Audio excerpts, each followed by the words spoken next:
Welcome to How to Real Estate Podcast, a podcast to help you start, elevate, and catapult your real estate investing career. Don't forget to like, subscribe, and hit that notification bell so you don't miss out on any new podcasts that we post every single Monday. Jared tested. Jana approved. Hi guys, welcome to How to Real Estate. This is Jared. And this is Jana. And we're the podcast that helps you start, elevate, and catapult your real estate investing career. Today, I'm really excited to have this guest. He operates in big deals, and I really like that a lot. So he's been in business for over 7 years, has managed over 100 million commodities, physical trade. He's raised over multi-million dollars amounts in the last year in real estate, which is super impressive. He's a partner at Wi-Fi Money, the biggest social media consulting company at the moment, which is pretty awesome. I mean, he's a proud father of two girls. I got two girls of my own. So we're super happy to welcome Roberto Bolona. How you doing, Roberto? Good. How are you guys? Doing really good. Thanks for joining us today. Yeah, thank you. Thank you, guys. Amazing.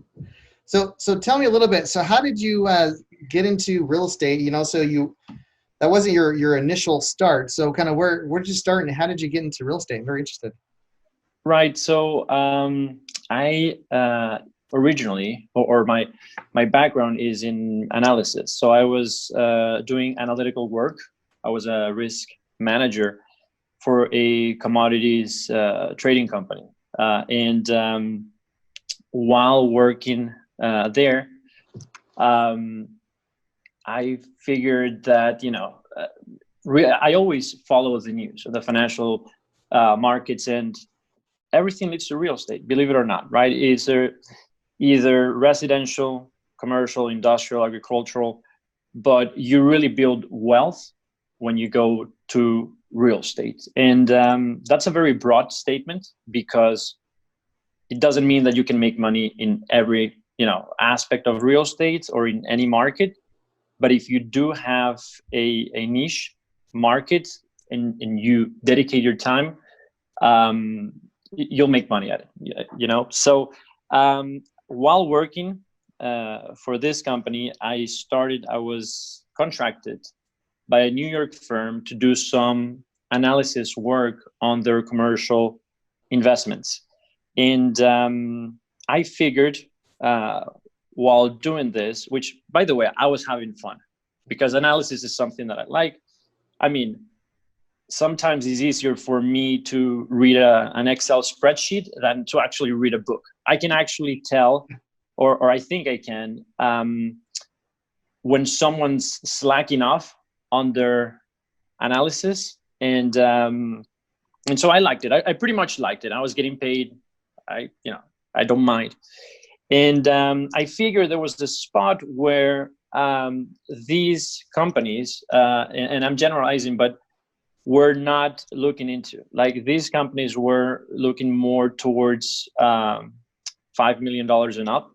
And even though they do have a spot for something lower than 5 million, it was really not in their interest. Basically, that market goes in for middle-sized firms and smaller firms. But if you do a good analysis on that market, you'll have an advantage over the rest. So I started the company in 2019. And by the way, to start my company, it was not easy, right? I was knocking on doors, family and friends, a bunch of people, and I was rejected every time. And the reason I was rejected, well, number one, is different from having a great analysis versus communicating that great analysis. It's two different things. If you don't know how to pitch, even in medicine, like in medicine, I'm pretty sure we could have better medicine for some diseases, but I'm pretty sure the reason why it hasn't happened is because the pitch is not right, So I think I was pretty rough when I was trying to do the pitch. Like, listen, the analysis, and the other thing as well was a lot of people are more comfortable when raising capital on the residential side, believe it or not. When you go to private investors, some investors might have 2, 3, 4, 5, 10 apartments, right? Even if it's not giving them the best return, they feel comfortable. Why? Because they live in an apartment, right? So it's what they know. right, it's what they know. So when presenting to them, hey, I have a McDonald's or a Kentucky Fried Chicken, all these questions arise from that. But then at the end of the day, it's one of those things that, you know what, I think it's great, but I don't know where this can lead. So I remember, I was tired of trying to start this company, and I'm like, listen, it probably is not for me. Maybe this is not my strong suit. And I went to an old friend of mine, and we had lunch, and he said, you know what, here, and he wrote me a check. And so I was like, okay. And by the way, to that last meeting, I came in, I'm always very positive, but I was not dwelling in my head as to how the conversation should go. I was more like, you know what, it is what it is. If he, wants to jump in, perfect. If not, that's it. Because I was just tired of asking around. And I recall telling my wife, you know what, I think we should put this on hold for a year or so and see what happens next year. But and that's how I got started. That's how you got started on real estate. And once that investment got in, we started doing the first transaction, and then the word started spreading out, and now I'm in different states, multi-million-dollar portfolio, and continuing to grow. That's awesome. So when you were building your company, or when you're getting rejection after rejection, were you working did you have a 9-to-5 job and just doing it on the side, or did you just like go all in, like, I'm going to do this, come on, let's do this full time? Or what was your situation then? I had a 9-to-5. Then. Okay. Yeah. But I had a 9-to-5 where I had a position where I had a lot of flexibility. So nice. I didn't necessarily have to go to the office. I was able to perform, as a matter of fact, while I was employed and I was, traveling around, because one of the things that I did was not only through an Excel spreadsheet, I traveled trying to get to meet people. I don't know if you guys are familiar with Recon in Las Vegas, right? ICSC convention is the biggest one they have for the commercial industry. And I travel there every year. I paid myself to go to this convention. I think, it's like $1,500 or something like that. And without really, a goal in mind, but without even nothing solid on my hands. And hold on a second. Lose you? Oh, there you are. No, I just lost the image there for a second. Oh, okay. And so I traveled, I think, to overall, just doing my research, not from my 9-to-5, I must have traveled to 20 different places in a year. Some of these travels were, 2-day travels. Some of them were longer, right? And so I spent a lot of time, a lot of money. And so, I was all in. Right. Yeah. And I think a lot of people, when they first started out, they don't seem to realize how much work it actually takes to get things started. I mean, we got rejection after rejection after rejection after rejection, and it's always getting that first yes is always the hardest, at least in my opinion. After that, then things start to kind of cascade and roll. Once you have someone to say yes, and you can use that as leverage, or like, we already have investors in the company, or we've done deals, or whatever it may be.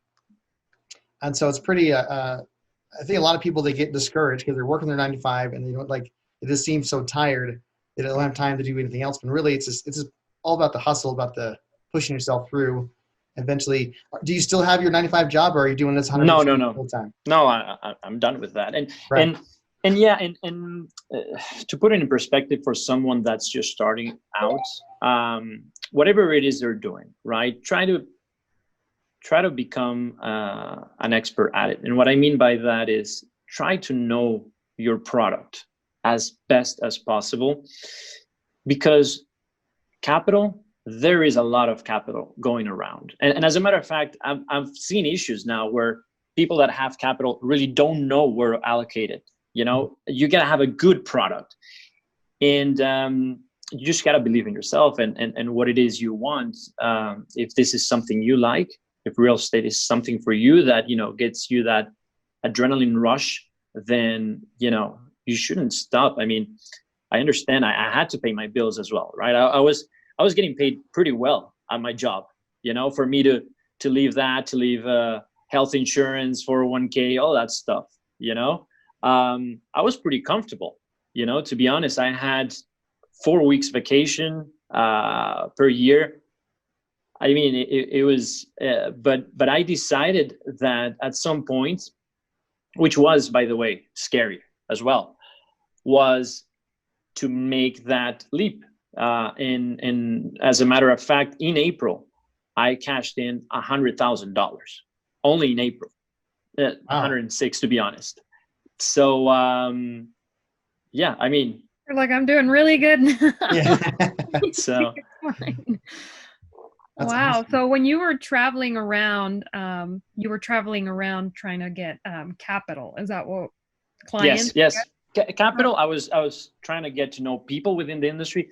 Remember, I'm someone that did analysis, but that really knew no one, except from maybe some connections, but really that didn't mean that, I was just handed to me. So when I was going to these conventions all over, I was just introducing myself and making a fool really out of myself, because I really didn't know exactly what I was looking for, except what am I missing, right? Like there has to be something. I'm not going to reinvent the wheel. Things already working. Is just analysis tells me something. Let me just corroborate. So I was meeting with brokers from the biggest industries, CBRE, Marcus and Millichap, all of those. I was, being introduced myself to possible investors and so on. So that's what I was doing while I was traveling. So, because I know you were saying that you found it was really hard to start your company, just talking to people. You were saying the analysis part versus, presenting or the sales pitch. How did you get over that, or what has helped get over that? Yeah, I think that's a good question. It's a very good question, because I don't know the exact answer to it. I can tell you that when you want something, like if it makes you feel, if it gives you that excitement, right? You want to rush, you want to go after that excitement. So I don't know. I don't know the exact answer. I think it's just you adapt to it, right? So when you go into a meeting, you're introduced to a possible investor, right? They know that you want to sell them a property or you want their money. They already know beforehand, and you go to a lunch, and you notice that they're like you. They're just normal people, and even though they might have, they've been successful, they could have been successful in their craft, but they don't know my craft. So, and I think with that being said, it's that the pitch or the conversation should never be about money. The conversation should be, the way you gain money is really listening to what it is they want to achieve, and see if you can be part of that solution. So if you go with a mindset that I got to raise this money, you're going to lose that relationship, I think. So I think, I don't have the answer, but that's as best as I can tell you. Yeah. And today I feel very comfortable in my skin, and I still have a lot of, improvement to do as deals get more complex, but yeah. You just kind of adapt to it. I mean, you knew what you wanted your business, you knew that you had something to offer, and I guess you just keep going until you just get comfortable and realize what the secret sauce is. And it sounds like, just from experience, it's always seems to be relationship. Yeah. Like you're selling yourself, and they want to feel comfortable talking to you. They want to know that you know what you're doing, versus just like, hey, give me your money. Right. How much money you got? Let me out. Yeah, I think it's pretty awesome that I love your mindset, Roberto. I really do, because It's just a lot Thank of you. people get caught up on that first no or that second no and the third no. It's the same way when you're even you're talking with a seller, for example, like I do a lot of like residential. I flip houses, so I talk to some homeowners. It's the same scenario. The first couple that you talk to, the first 20 I talked to was horrible. Like I sucked at it. And I'm Right. not perfect now, but because I had so many failures, I've gotten really good at talking to these people. So same scenario, and like sounds like for you and the money wise, when you're pitching your money, you learn this doesn't work, this does work, and you just got adapting, got Right. better, better, and better, and you just never gave up. I think that's one of the biggest things with people are afraid to fail, so because of that fear, they don't try, and then they fail because they're not trying. So it's just a matter of taking the failure on. It's just part of the process. I And one agree. thing I really like that you said is that you find out what they want first. And that's the same with even talking to sellers too. The exact same thing. You find out what they want. Like, I want to buy their house, or I want them to invest in this property with me, or whatever it may be. Find out what they want, and then fill in the holes where you can fill in the gaps. And then it turns into you not just looking for money. It turns into you like, I'm not just trying to get your money. I'm like, I want to see how can I help you? How can I make your dreams reality? Whether that's relieving this financial burden from you, or or making your money grow, or whatever it may be. I think that's phenomenal. I really love that. It's really good stuff. Correct. Yeah, I appreciate that. And another thing, which is very much true, whenever you're talking, is you gotta believe you're the best. Like, there is no one better than you at doing this, because the moment you doubt yourself in that conversation, the person you're pitching it to, he's gonna notice. He's like, this guy has got doubts. Why am I gonna go with him? Even if you're doing a flip or whatever it is you're doing, it's like, why should I choose this guy? So I agree. Yeah, and the thing is, I think a lot of people the error is, like, they're talking to a successful business person or a successful doctor or whatever, and they're looking for funds, capital. I think you said it in the past, like, they're the expert in their field, but you're the expert in your field. And so even though they have a lot more success, the worldly standards, but in your field, they don't know hardly anything. So you can kind of know that and bring that confidence with you that, okay, this guy may know everything about the heart. He may know everything about XYZ business, but he doesn't know everything about real estate. It's like, I know it. So that kind of, you can build in that confidence as you're going up there, and you can present it. Like, I can talk to a guy that has, $1 billion in his bank, and he probably knows everything else more than me, but maybe not this one subject, so you can go Correct. trying. Correct. I agree with that statement. If you start doubting that there's other people that do it better than you, then you've lost. So I agree with you. So when you're first starting out, like, how did you find that confidence when you really haven't done much, and when you're first going? You know what I mean? Was it just kind of fake it until you make it, or is this from the back of mind, you just always knew you were able to get this thing going? So everyone thinks that they're going to be something incredible when they grow up, right? As a kid, I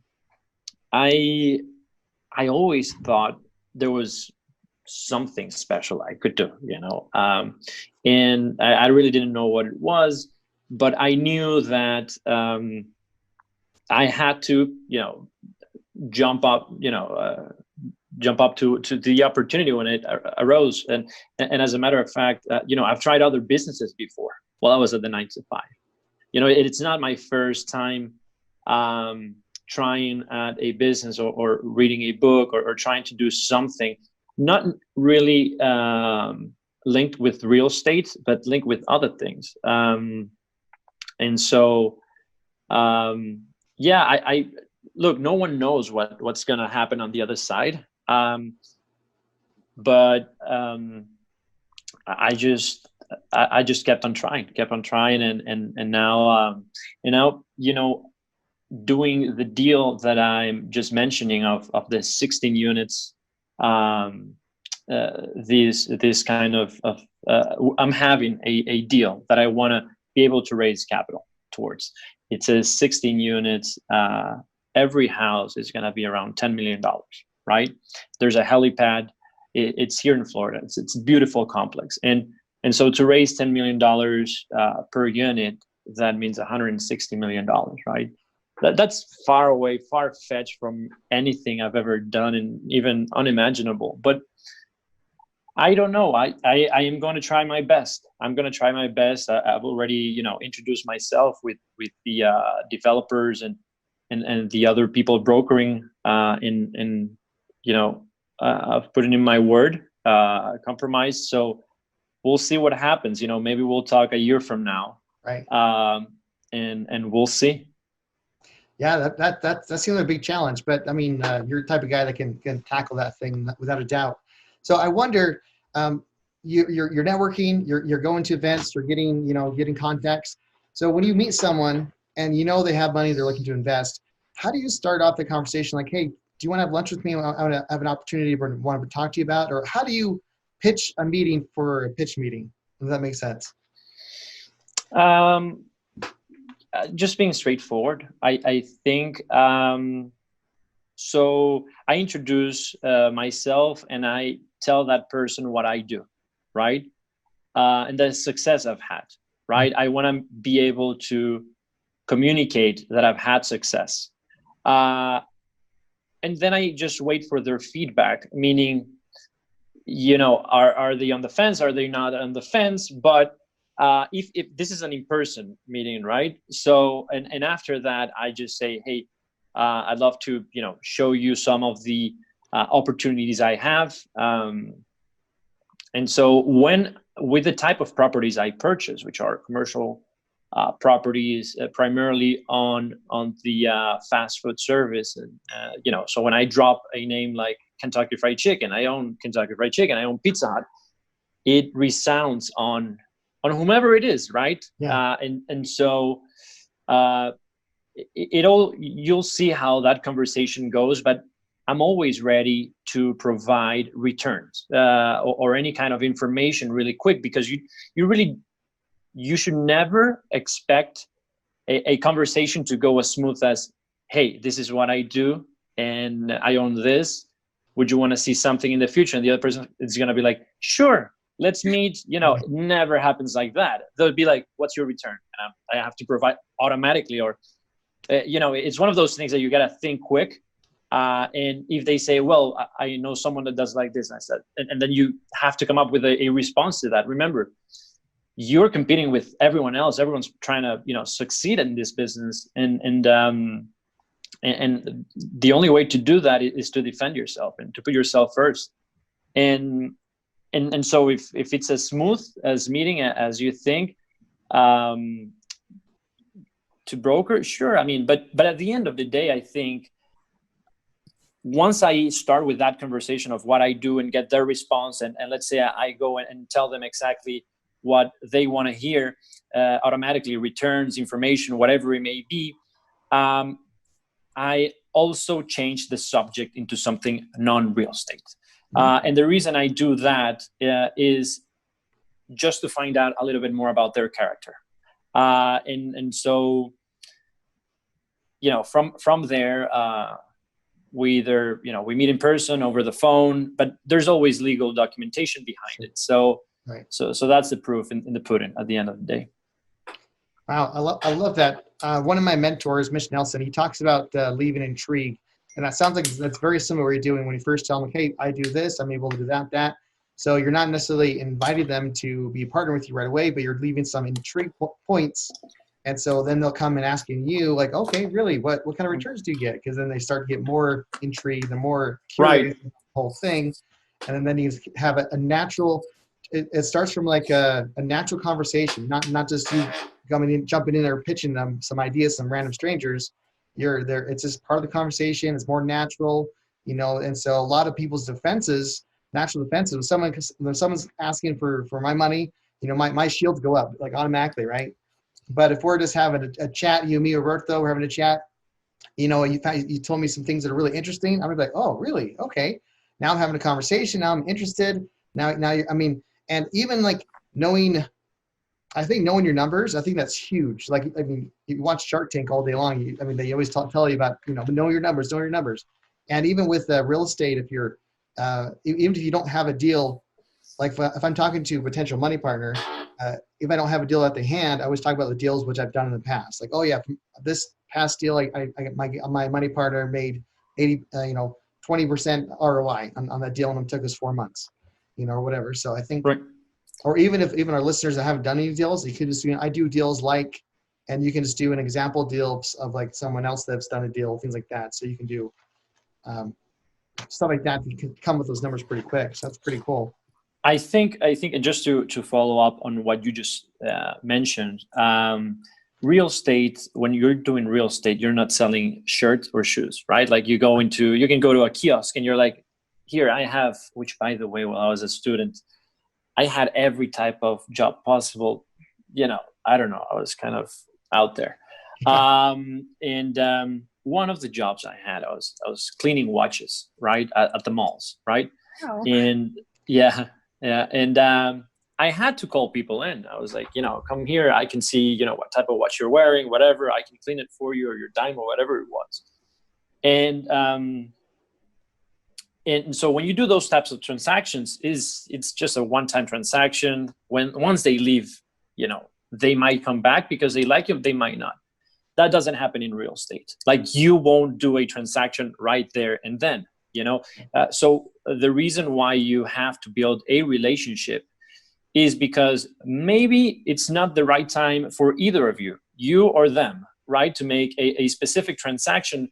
But if you build on it, maybe a year from now, they'll be like, hey, Roberto, I remember you were telling me about, QSRs or this type of real estate you have.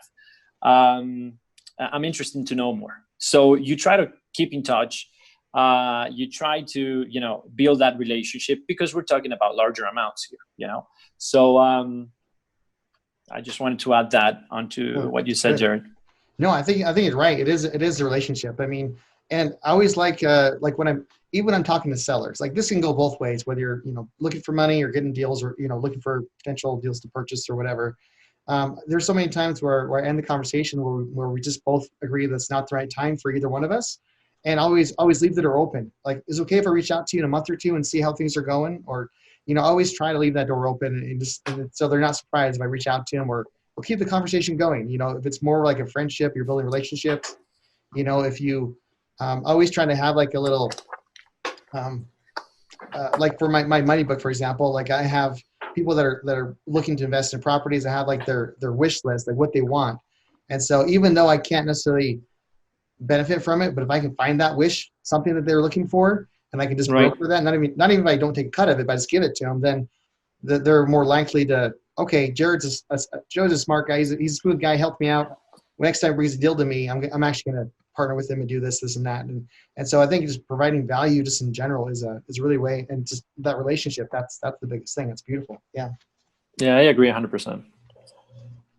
Yeah, well, real estate has turned into a relationship business. I think even as low, and I say as low because we're talking about commercial, but as low as residential side.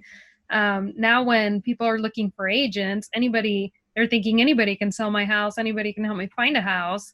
Or Zillow, you can do it right. through Zillow. Yeah, exactly. And so the thing that you're trying to sell now is yourself. That's your service. They want to get a feel for who they're working with.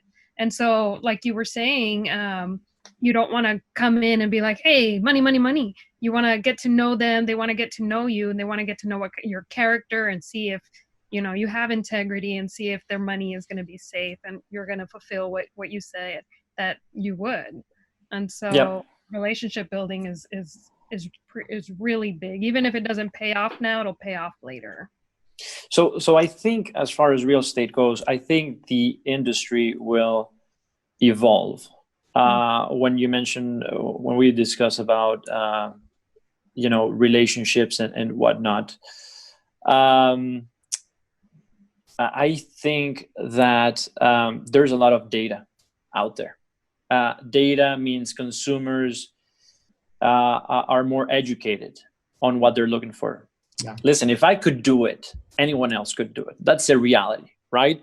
And what I mean by that is you don't necessarily need to come up with a business where, an investment firm. But if you're buying a house yourself, you start doing some analysis, yourself, and you think this is good, this is bad.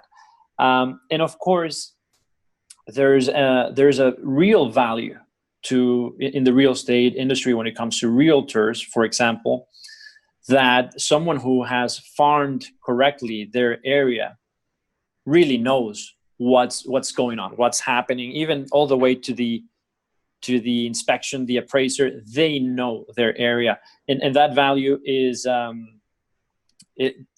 value could be a make or break, actually, when, for example, trying to have that house appraised, because I've seen it happen. I've seen where you have a house on the market and you're like, you're completely outside of the historical, but then you have a realtor who comes in and, he's, chit-chatting with the appraiser. But look at this, this is pretty good.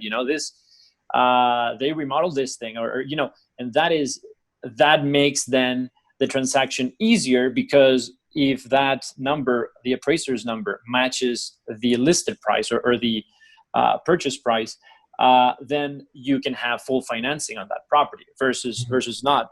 But overall, I think consumer is getting more educated, and that's going to transform. And the way I see how this is going to get transformed for the residential industry is, I don't think, and I don't know if I'm gonna say this correctly or not, because where I am currently, 6% is the commission, right? 3% for seller, 3% for buyer. I don't know if that's the law or not. It's fairly general. It's fairly general. Yeah. But something I foresee is that's not gonna be the norm in the future. I don't foresee a 6% happening. What's the average home price?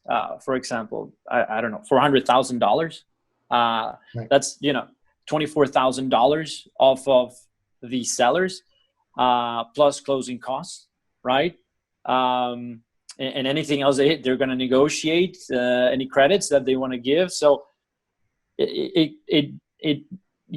will become, there will be a point where maybe 6% is not the norm anymore. Maybe it'll be 5%.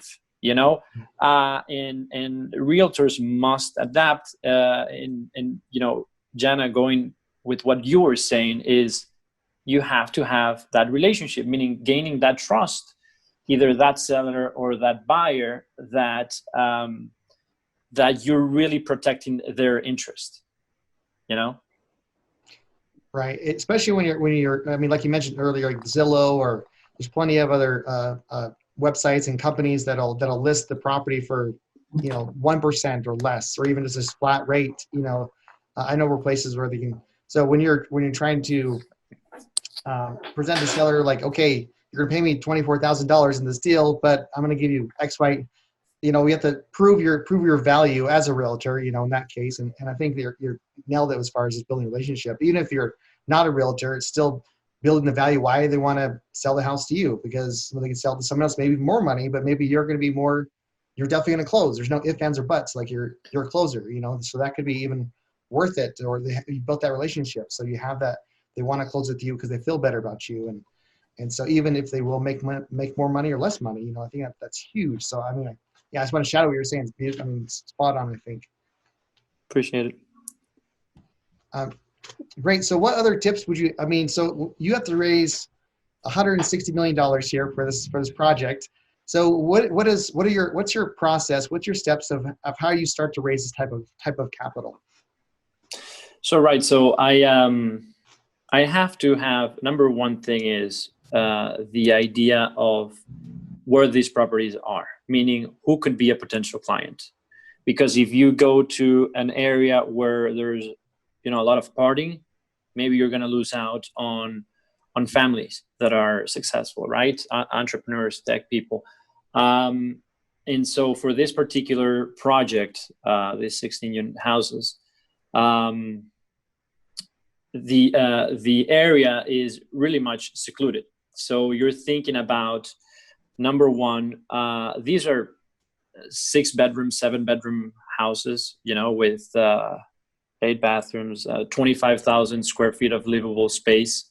Livable space means not only do you have indoor space, which is, AC, and but the architect, he's an architect from Portugal, and he does houses in which you can pretty much navigate the house by being indoor and outdoor. So the design is it's so complex, and it's so beautiful. Really, I'm going to send you a link of the architect's work, to be honest. That'd be great. And that you have to sell it as a livable space, because everything is really connected to each other. So once you formulated which type of people would live there, then you start thinking, because you might not know those type of people directly.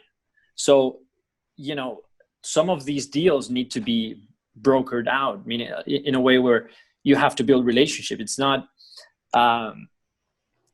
can't do this kind of business, or really in general, any kind of business, even if you're starting and you think you can make $10,000 on a flip, but then small flip, and then you have someone, come in with you and you're going to do 5 and 5. It's better 5 and 5 than, trying to do 10 when you probably wouldn't, right? Because there's a piece that needs to be connected. So after I figured that, so for example, I'm targeting pro athletes, right, here in South Florida. Yeah. Right. So either the Miami Dolphins, Miami Heat, from the NHL, the Panthers, and the Marlins. I was missing one of them. And I know that for some of these pro athletes, this would be a secluded area. This would be something that's that they have enough space, because the land itself is 2 acres per land, right? And then you have the 25,000 livable. And then I just start, connecting with people through the people I know, or primarily, believe it or not, through Instagram now. Instagram is one of those platforms now that has really changed the game to me. I mean, all platforms have something to offer. All platforms, like right. There's not one that's better than the other. But to me, Instagram has been amazing. Has been just truly amazing, and that's how actually Jana and I connected. And I'm on this podcast, which I'm honored. So that's the process to it. I've already spoken to a couple of people that are managers for a couple of pro athletes, and we're starting discussions already. Oh wow, that's awesome. So just Instagram itself, I mean, that's pretty incredible. I mean, so like when you're looking for pro athletes that are in this type of or people that can potentially fund these houses and get things going. Do you just kind of DM these guys, or how do you what's the first reach outs look like? Either the pro athlete or either the manager. Either or. Right. Okay. And other times as well, people that I know within the real estate industry that have worked with these kinds of clients, because those people, exist, right? These are their clientele. So if that's what it needs to be done, then we'll split commissions. We'll do something about it. So Roberto, with social media, so I'm curious to kind of, so you're a partner with Wi-Fi Money. How would an investor use social media to kind of, whether it's finding money or finding maybe even potential sellers? What's the best way to kind of go about that, to get that reach and to be able to start talking to people? What would you kind of suggest, or have any tips you can give us? Right. So I have partnered. I'm part of Wi-Fi Money team, which is wifimoney.com. You guys should check it out. Yeah. And this company was founded by Alexander Meller and Chris Frederick. They started this company, or they've been within the social media consulting business for 3 years now, and they've been super successful. So they manage and grow Instagram accounts, all real followers, of course, with biggest celebrities out there. People that you wouldn't think, that because they're famous on traditional business. Once you go into the Instagram platform or any other platform, you are going to have followers, but that doesn't necessarily translate into everyone that's on Instagram. So you help them go to that mainstream and remind them, hey, I'm here, right? I'm this guy from either TV, from business within real estate or any other type of business, and then you put them in focus. So what it does for you is really exposes what you are as a personal and your personal brand. And with this, what I mean is not necessarily for me, for example, selling only real estate, but to create those relationships. I've been able to communicate on Instagram or met more people on Instagram within the real estate industry than within the last 3 months than when I went to all these conventions, did all this traveling. It's just because, once you're in a convention, there might be 20,000 people in a convention, but it's not like you're going to start, shaking everyone's hand, right? Like, so if you meet someone, then you start. So, tops, I would, be very close with. I would meet like 10 people really well. And then people that I was really close to making a deal, 2 people, some of that, right? With Instagram, what that does for you is, you can DM anyone. And when you DM someone, you don't have to DM and say, hey, I'm here, I'm selling this kind of stuff. You can just DM them and say, look at their profile. Just be very, very natural in what you do. And if you like a specific profile or specific content, just go out and reach out. Hey, how you doing? I love your content. Congratulations, or we should connect, or something along those terms, without selling anything. Now, what that will do is exactly the same thing we were discussing before, as in you're building a relationship. So once that person responds, then you're going to, ask, what do you do for a living exactly? If it's not clear enough on that content, and they'll come back and they'll ask you. And the next thing that I always do, right, is in order to make that relationship not only virtual, which you can have, is I always tell that person, let's get on the phone. Let's get on the phone, because that, to me, makes it a different level of contact. So it's not like this random guy or gal that's on Instagram that's writing to me and it's some shady stuff. It's more of, like, what do you do? Oh, I do real estate. And I think that's how Jana and I connected, if I recall correctly. I'm like, we spoke on the phone, I believe. So that's how we built it. So with Wi-Fi Money, which we are the biggest, the best social media consulting company out there, what we do basically is we grow accounts so that they can get those viewers, because Instagram works with an algorithm. So once you, for example, surpass 10,000 followers, you log certain features and certain benefits. And by the way, all of this is, I think I mentioned this, but done with real followers, no bots, none of that stuff. Once we grow that account, we also, provide, a course, we provide engagements. We want to be able to make sure that, that you're successful at your goals, right? And again, this might not be for everyone. Like, if you're in a part of your life where you want to be, secluded, or really don't want to connect with people, no one's going to push you down your throat. Or as a matter of fact, there might be some businesses where they are really not trying to either grow, or they're comfortable where they are as a person. That's perfectly fine.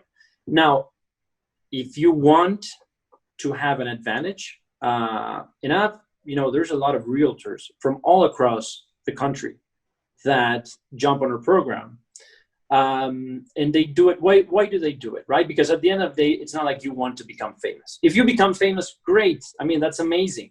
But number one, you want to monetize. You want to monetize because that gives validation to the effort you are doing.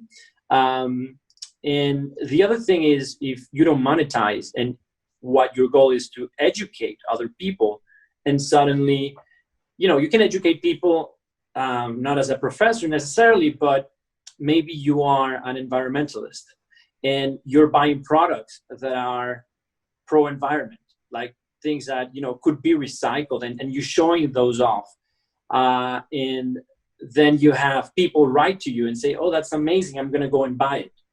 You feel validated as well, right? So my opinion about social media and Instagram in particular is super positive, right? And it's what I want to, what I get out of it. I like the other day I was out on water park with a family, and I left my cell phone on the locker because I forgot to bring in the waterproof protector, and I go back and I see my phone. I have over 99 messages, DMs, and so yeah. I mean, those are people connected. That doesn't mean that everyone is gonna do any type of business with me. So at Wi-Fi Money Team, what we do is we grow those accounts and we become them. We try to focus that person's goal or that business goal into targeted. We teach them the ins and outs, and then finally, we can get you all the way for you to have the steps to be verified on Instagram, if that's your goal, right? It's not for everyone, but yeah, I mean, we offer all of that. So for me, it's been super beneficial in meeting those people. You wouldn't believe me if I tell you the people I've met through Instagram. Right. One of them is Jana. Prime example. Yeah, it works. Yeah. And the cool thing is, like with social media, like I agree that it's a super powerful tool if it's used correctly. And I think just to again shout out some of your points you made. I mean, putting yourself out there, letting people know what you do and you're available. I've literally found multiple deals where people have just messaged me like, "Hey, I have a house I need to sell. Can you help me?" So when they reach in, I love when I don't have to reach out to anybody when they're coming to me with stuff. Or I've had people who are like, I have money. Like, I'm not joking that they come to me. It's like, hey, I got like $100,000. I want to put it to work. What can you do? What do you have any ideas for me? You know what I mean? So when you're putting yourself out there as a local expert in whatever field you're in, real estate or whatever it may be, people, as long as you're you have the following and you're putting your stuff out there, they'll come to you. It's pretty amazing. Yeah. I mean, you got to put yourself out there. And going back to what you just said, and I completely agree with you, and I've had the same experiences, is people really don't know where to allocate their money. We discussed that in the beginning, and that's the truth. I mean, that's why they are approaching you. You got to have a good product. You have to communicate well. But I've gotten the same reactions. I'm like, I have 25,000, I have 50,000, I have 60,000. Where do I put this money? I'm like, listen, I don't have a product for you now, maybe, and so that's what, and by the way, all of the people that write to me, it's a combination of maybe me being engaged a lot, but also me writing to a lot of people. So, if you grow your account, that doesn't mean that automatically people are going to reach out to you because you have a bigger following, but you got to have good content. And you also got to be out there writing people, you trying to get to know people. That's the way for you to get exposed. Right. I agree. Yeah. The more active I get out there and post stuff and communicate and post and message people, the more response I get back. So yeah, I highly agree with that 100%. Yeah, this is great. I'm going to have to check out Wi-Fi Money now. Yeah. Yeah. WiFiMoney.com. You guys can go. Yeah. We'll also have it for our listeners and people who are watching. We'll have that link, the link in the description below too. So yes, you just click on it and check it out. Okay. But yeah, I'm definitely excited to kind of learn more about that. Yeah. Do you have any other tips you'd have that as far as whether it's raising money or even like building your social media? Do you have anything else you want to end off with or give our listeners? Anything comes to mind? Well, if you're starting in real estate, right? Number one, if you're raising money, don't be afraid of asking. And I say that with conviction, and I say that regardless of the amount you are asking. If you know your product, like every business has risk, right? And as someone coming up, you are always uncertain of, is it going to work? Is it not going to work? Right? It's my first kind of deal. So either if you partner with someone or you want to do it yourself, one of the things that I recommend is know your product as best as possible, And when asking, don't be afraid, because that number might seem large to you when asking because you probably don't have it. That's the reason you're starting. But that number is really just a number. It's just a medium for you to achieve what you want, and for the person you're asking for to achieve what they want. So don't be afraid of the amount you're asking for. Know your product well. And I would say, practice your communication skills. Practice your pitch. Make it as natural as possible. Just know that the other person is as human as you are, has the same uncertainties as you do, right? And you have their best interest in place. If you have their best interest in place, they're going to notice that. So,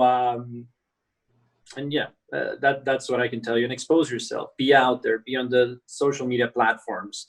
Call people. Achieve whatever your goal is. No, that's beautiful. I love it. It's so true. Like I remember, especially when I was getting a lot of appointments with seeing sellers and looking for money, but I would take appointments, and this is appointments where I knew they would never take my offer. I knew they were going to tell me no. Like there's no doubt in my mind, but I did it anyways because I wanted to practice, right? So I knew there was going to be not a positive outcome, because maybe for me to buy the property, I need to buy it 100,000, but they owe 200,000. So I knew it was not going to happen. They're not going to do a short sell, but I still took the appointment because I wanted to practice my pitch.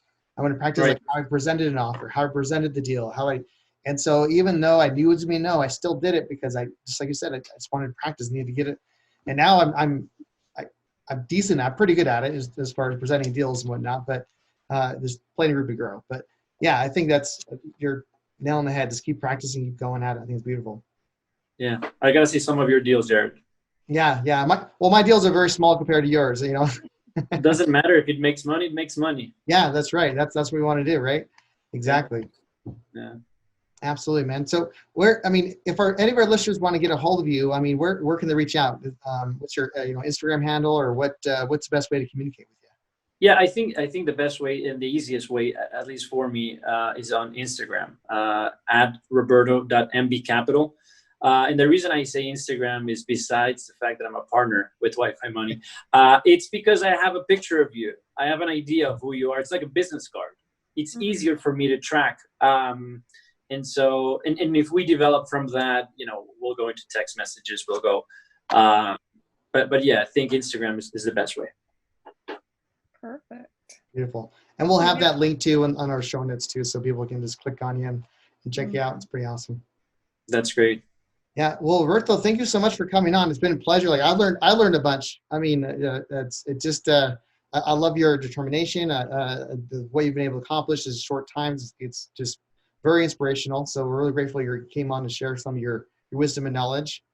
Appreciate it. Story too, because a lot of people get scared and they feel like they can't achieve it, especially when they have another job that they got to get to. They don't realize, you could just work around it, do what you got to do to get where you want to get to. Right. And I think, I had another job. I have 2 daughters, I was doing all of that at the same time. So, yeah, a lot of support from the family, from my wife as well. But, I appreciate you guys giving me the time and getting to know you guys better, and hope that, we continue this relationship. I'm a big fan of the show. Oh, Thank great. you. Awesome. Yeah, thank you so much. And for our listeners here that are watching on Facebook or on YouTube, make sure to like and subscribe. It really helps us out. If you're listening to this on any of the podcast formats, make sure to like, give us the highest rating, share. Really appreciate your help on making this podcast grow. And thanks a lot, guys. We love you guys. Thank you. Thank you. We hope you liked that podcast. Stay tuned for next Monday for a brand new podcast and a brand new guest. Make sure to like, subscribe, and share.